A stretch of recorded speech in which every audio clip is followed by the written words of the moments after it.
So, just like halal food, yung all around the world kasi, Mr. President, may mga industries na napakalaki ng potential. So yung sports tourism, multi-billion dollars talaga po yan. No? And most hospitable pa rin talaga ang Pilipino sa hosting ng World Cup ng basketball, di ba? Volunteers din ang ginamit sa SEA Games, tapos ngayon ata nakahanap tayo ng pondo for futsal, no? So I just, you know, it's not only you. I know you've been working sa private, sa Sports Foundation ni MVP, and I honor him too, but the thing is, sometimes eksakto lang Diba? God put you at the right place at the right time, and the funds are there. So I just wanna honor you but encourage you. Buuin nyo na yung next 5, 10, 15 years ng sports tourism ng Pilipinas. Okay. Number 2, dahil sabi ko hindi ako magtatanong, but since right in front mo is a former chairperson ng Committee on Finance and secretary natin ng DepEd, and ang chairman natin si Senator Bongo, tatlo kaming, aside from others, sorry if I leave someone out, si ate as Senator Pia nanay, but Senator Secretary Sani and Senator Bongo din, I was speaker ng baby natin yung National Sports Academy. But kung bagong panganak, of course si Senator Win, sorry kasi wala ako sa Senate noon, but Senator Joel, marami. Majo, Senator Jinggoy, ang point ko lang, kung may birth pains nung hindi pa pinapanganak, ngayon naman wala pang teenage o pero may mga problema Diba? Not necessarily isa lang pinanggalingan ng problema. Yung iba yun nga, hindi sanay sa boarding school ang mga Pinoy, so homesick doon. Then, number 2, nag-iinit lamig tayo kung paano pagandahin ang Clark, diba? But kahit anong tignan mo, we have a world-class facility for swimming there. Yung atin athletics, diba? Ang Clark itself, ilan ang golf course? 3 ba ata? Ang baseball field nila parang 5. But the point I want to make is that it's so important because it's a model. If it works there, then we'll go regional. Then from regional, we'll go provincial, going down. And, you know, if it was DEXPA, then under Sexani pa ngayon yung sports and culture. But it doesn't have to be under him. He gives his full support. So let me just ask and encourage you to, I know you're in the board, di ba? Nasa board. So, but can you, pwede bang pakialaman nyo ng konti pa? Di ba? Sexani may ask a little bit of extra effort na pakialaman nyo pa kung anong missing elements sa National Academy. And then yun nga, susundan na ba natin ng isa pa yon, whether sa Mindanao, whether sa Ilocos or Visayas. Thank you. I hope that was quick enough. Salamat, Senator Alan. Actually, Senator Alan, nag-file din po ako ng National Academy of Sports, ma-regionalize siya. Dahil sayang yung pasilidad rin ngayon sa SEA Games, no, na ginamit natin noong 2019 at hindi ma-fully operational. In fact, meron yatang additional for NAS operations na 294 million sa committee report. At ang pagkalam ko, parang meron dormitorio rin ilalagay po doon. Pero iyan po ay nasa Luzon. Kaya sana maging regionalize ito sa tulong ng mga kasamahan natin dito. Malagyan rin po sa Mindanao at sa Visayas. May mga eskwelahan naman po, LGU sa Mindanao na willing na maglagay rin ng katulad ng SANAS. Ang problema nga, Mr. Chairman, experts say, lalo economists, you need 10 years of consistent growth, whether that's the economy, whether it's infrastructure, agriculture, no?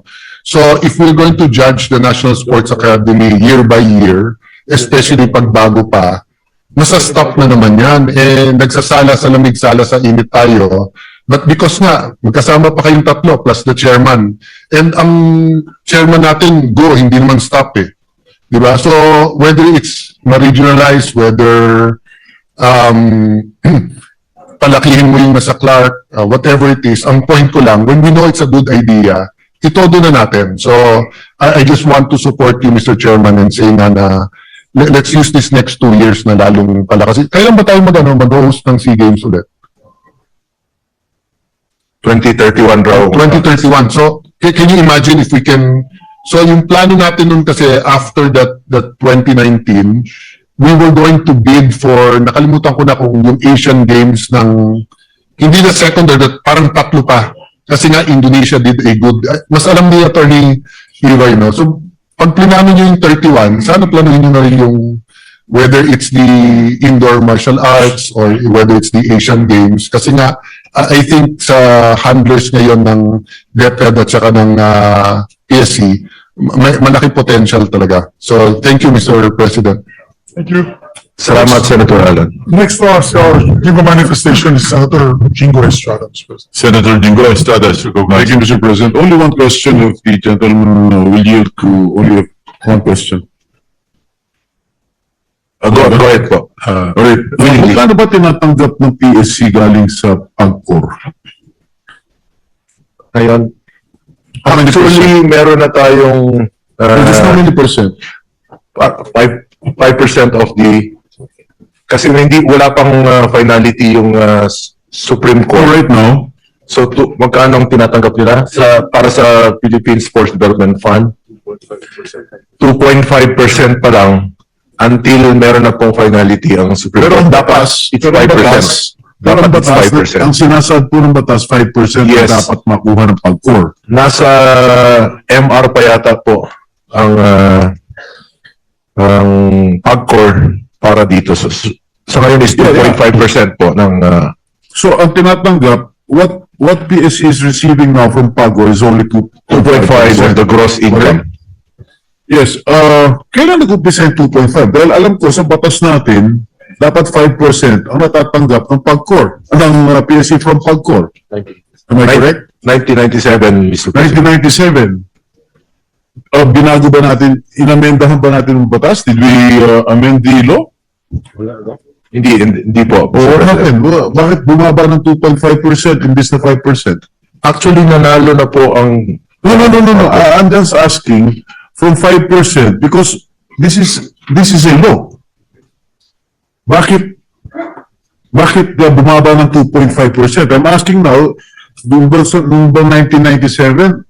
Noong 1997 ba, mayroon ba nag-amenda ng batas para bumaba ang share ng Philippine Sports Commission from 5% sa 2.5%? Wala po, Mr. President. So, According to the PSC, historically, since the 1990s, the actual remittance of PAGCOR to PSC is only 2.3%, not 2.5% according to But the law states that PAGCOR must remain Yes, 5%. Mr. President. It should be 5%, Mr. President. This is due to the different interpretation on the share of the PSC in the contribution of PAGCOR. Ito po'y binabawasan muna nila ng franchise tax, tapos binawasan po ng 50% government share at 10% subsidy to the National Power Corporation bago makuha ng PSC yung share nila. So yun po ang naging interpretation historically. Because I have received information from the chairman himself that there was a marginal note coming from then President Ramos to decrease the share of the Philippine Sports Commission from PAGCOR from 5% to 2.5%. Now, my next question is, can a marginal note of the President of the Philippines supersede the law? No, Mr. President. So what is the status right now? In 2000 2.5, but the law states that PAGCOR must remit 5%. In August 2024, Mr. President, the Supreme Court ordered PAGCOR to account and remit the full amount of 5% on its gross annual income from 1993 to the present in favor of the PSC. Ibig sabihin, nanalo na po sila. The court also ordered PCSO to account and remit to the PSC 30% representing the charity fund of the proceeds of 6 sweepstakes or lottery draws per year, including the lotto draws from 2006 to the present. So, nanalo na po sila. Kailan po nanalo yung August of 2024 at kasalukuyan pong nag-motion for reconsideration. so wala pa rin. Wala pa. Kaya still 2.3 pa rin sila. Pag nanalo, with finality na po ito, napakalaking tulong po ito sa PSC. Billion. Anong computation yun? Doon po sa 2.5%, 30 billion. magkano yung pesos yun? Sa ngayon, magkano natatanggap? Ngayon natatanggap 22. 150 million na natatanggap nila. 150 million. Currently based on Do you think that is sufficient to support all the National Sports Association? kulang. Kulang talaga, Mr. So President. pag magdesisyon ng Supreme Court na maging 5% ulit ang remittance ng PAGCOR sa inyo, that will be sufficient enough. Yes, Mr. President. Malaking tulong ito. Aabot kayo ng 30 billion ang matatanggap nila.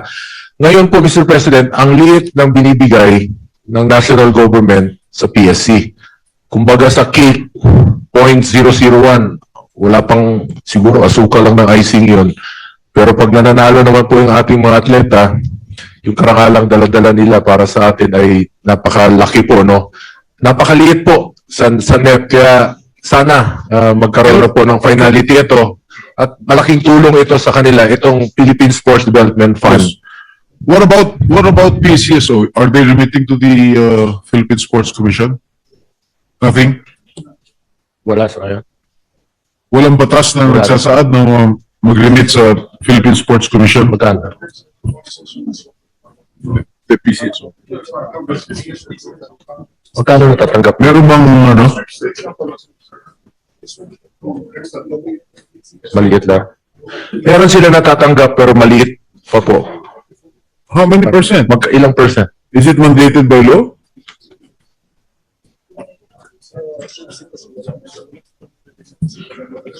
Wala na po yung sweepstakes raw. Yung binibining sweepstakes.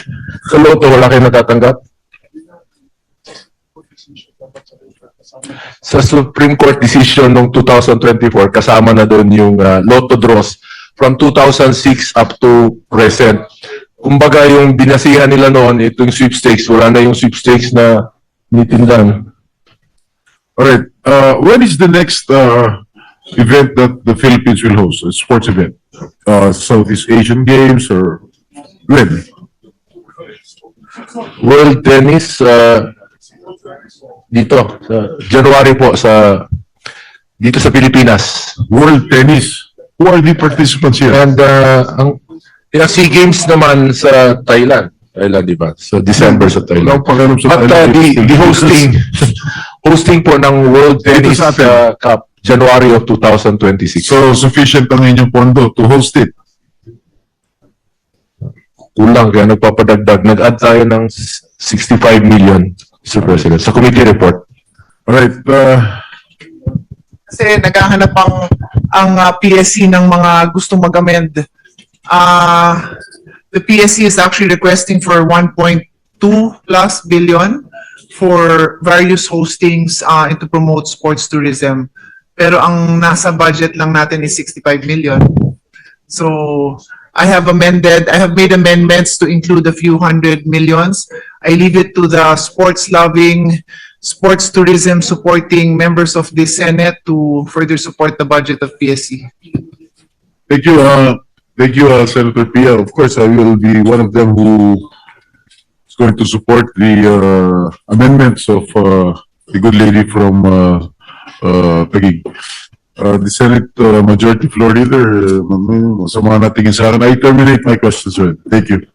Salamat po sa suporta niyo sa sports. Kasi Mr. President, kala ko isang tanong lang, 12 na pala yun. Mr. President, thank you. I just want to put on record as well, the Philippine Sports Commission is in good hands with the new chairman, Chairman Patrick Pato Gregorio, and all the members of the board of the PSC, Mr. Chairman. They were just there in Bukidnon. They're going to use our facilities for the regional training hub for our boxers. So our boxers, binigit nga yung malungkot, sinabi ni Alan kanina, Senator Alan, malungkot daw yung mga athletes. Kaya yung athletes nila na nasa Bukidnon na kasi almost 80% of our boxers are from Mindanao, like si Yumi Marshall, Petasio,